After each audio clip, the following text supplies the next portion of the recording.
Hi, everyone. Today, I'm excited to share with you the Travel Budget Manager, your go-to tool for planning the best trips at the lowest prices. It's incredibly user-friendly, and this video will be quick and to the point.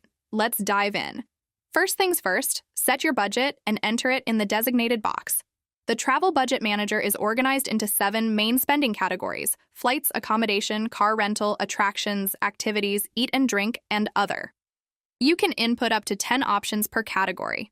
For each category, there are 2 column charts, one sorted by total cost and the other by rating. Total costs are listed from the lowest to the highest price, while ratings are sorted from the highest to the lowest. Once you've found the best option, simply check the checkbox next to it. The total costs for each category will automatically appear in the colored boxes at the top. Plus, the total costs and budget left will be calculated for you automatically. It's that simple. This one-page tool makes it easy to plan the best vacations at the lowest prices. Check out the link in the description to get your own travel budget manager. Thanks for watching and happy planning.